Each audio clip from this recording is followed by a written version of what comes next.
நல்ல கெட்டியாக காயாக இருக்கிற நேந்திரங்காயாக செலக்ட் பண்ணிக்கோங்க. நம்ம நார்மல் வாழைக்காய் வந்து கொஞ்சம் பட்டையாக இருக்கும், நேந்திரங்காய் கொஞ்சம் நீளமாக மெல்லிஸாக இருக்கும், உள்ள லைட் எல்லோவாக இருக்கும். ஸோ இந்த மாதிரி இந்த வாழைக்காய் மேலேயே கோடு இருக்கும், அந்த கோடுக்கு மேலேயே நம்ம கத்தியால் இப்படி கீறிக்கணும். உள்ளே இருக்கிற காயை கீறாமல் தோலை மட்டும் இந்த மாதிரி கீறிண்டோன்னா அதை தோல் உரிக்கிறதுக்கு ரொம்ப ஈஸியாக இருக்கும்.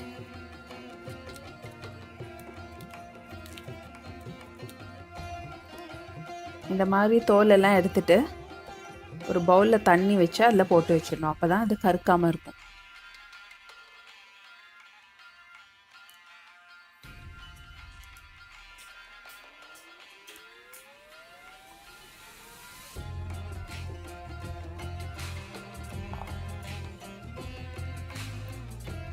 இப்போ நம்ம வாணலியில் கொஞ்சம் எண்ணெய் ஊற்றி சூடு பண்ணிடலாம்.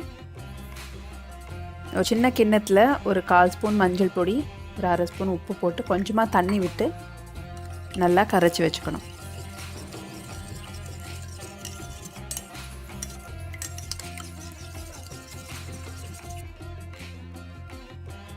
நம்ம சிப்ஸ் பொரிக்கிறதுக்கு ஆரம்பிக்கிறதுக்கு முன்னாடி எண்ணெயை நல்லா சூடு பண்ணிடணும் ஹை டெம்பரேச்சரில் வச்சு.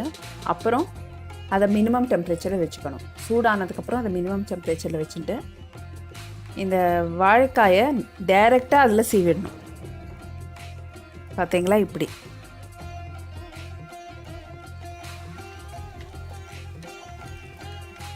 கையை தூரமாக வச்சுக்கணும், ரொம்ப பக்கத்தில் வச்சுக்கக்கூடாது. தீயை ரொம்ப மினிமமில் வச்சுக்கணும். அப்போ தான் நம்ம அந்த புகை சூடு பட்டு கை எரியாமல் இருக்கும். கொஞ்சம் கேர்ஃபுல்லாக இதை பண்ணணும். எல்லா காயும் சீவினதுக்கப்புறம் இந்த மாதிரி 1 ஸ்பூன் மஞ்சள் அண்ட் உப்பு கலந்து தண்ணியாக அதில் விட்டுடலாம்.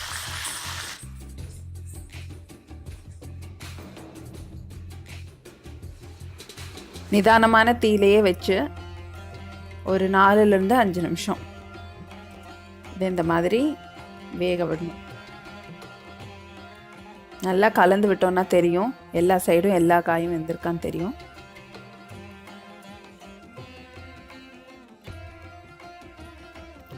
அந்த எண்ணெயோட சலசலப்பு அடங்கினதுக்கப்புறம் நம்ம தட்டி பார்த்தோன்னா கிறிஸ்பாக இருக்கும். அந்த டைமில் இதை எடுத்துக்கலாம். வெளியில் எடுத்துகிட்டு எண்ணெயெல்லாம் நல்லா வடிச்சிட்டு ஒரு பேப்பர் டவலில் போட்டுக்கலாம். கொஞ்சம் எண்ணெய் இருந்தாலும் அதையும் அதை அப்சர்வ் பண்ணிடும். இந்த சிப்ஸ் நிறைய எண்ணெயெல்லாம் குடிக்காது, நம்ம வச்ச எண்ணெய் அப்படியே இருக்கும். ஸோ 2வது ஈடு இப்போ பண்ணிடலாம். இப்போ வந்து நம்ம இது பொரிக்கிறதுக்கு முன்னாடி நம்ம இது பார்த்துக்கணும் டெம்பரேச்சர்.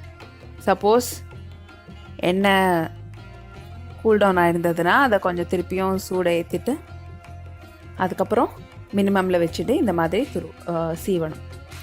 டைரெக்டாக சீவிடணும். இந்த மாதிரி அதே ப்ரொசீஜர் தான். மஞ்சளும் உப்பும் கலந்த தண்ணியை விட்டுட்டு நிதானமான தீயில் பொரிச்சு எடுக்கணும். மஞ்சள் உப்பு எதுக்கு இந்த மாதிரி தண்ணியில் கரைச்சி விடுறோன்னா அப்போ தான் அது ஈக்குவலாக டிஸ்ட்ரிபியூட் ஆகும், ஈவனாக. நம்ம தண்ணியை எடுத்து அதுக்கப்புறம் போட்டு மிக்ஸ் பண்ணோன்னா அவ்வளோவா ஒட்டாது. இந்த மாதிரி பண்ணால் நல்லாயிருக்கும். வாழைக்காய் சிப்ஸ்க்கு கூட இதே மாதிரி பண்ணணும்.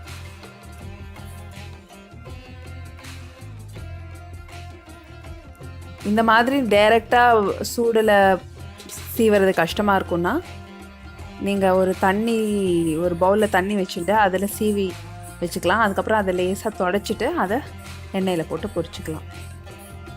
இப்போ இந்த நம்ம பொரிச்சு எடுத்த சிப்ஸை ஒரு 10 நிமிஷம் ஆற வச்சுட்டு இந்த மாதிரி ஒரு ஏர்டைட் ஜாடியிலேயே இல்லை பாட்டிலையே போட்டு மூடி வச்சிடலாம்.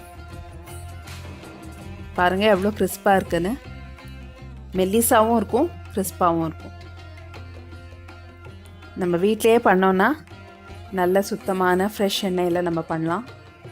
ஹைஜீனிக்காகவும் இருக்கும், ஹெல்த்தாகவும் இருக்கும். ட்ரை பண்ணி பாருங்கள். இந்த எம்மி ஸ்நாக் டீயோடு சாப்பிட்லாம், சாதத்துக்கு தொட்டுக்கலாம், அப்படியே கூட சாப்பிட்லாம். ஸோ இந்த கேரளா பனானா சிப்ஸை ட்ரை பண்ணி உங்கள் கமெண்ட்ஸ் அண்ட் ஃபீட்பேக்கை எங்களுக்கு எழுதி அனுப்புங்க. எங்கள் சேனலுக்கு நீங்கள் சப்ஸ்கிரைப் பண்ணாட்டி இந்த ரெட் சப்ஸ்கிரைப் பட்டனை ப்ரெஸ் பண்ணுங்கள், அந்த பெல் ஐக்கானையும் ப்ரெஸ் பண்ணுங்கள். ஸோ தேட் உங்களுக்கு எல்லா நோட்டிஃபிகேஷன்ஸும் கிடச்சிடும். Thanks for watching this video. Please stay connected to Madhur Ruchi.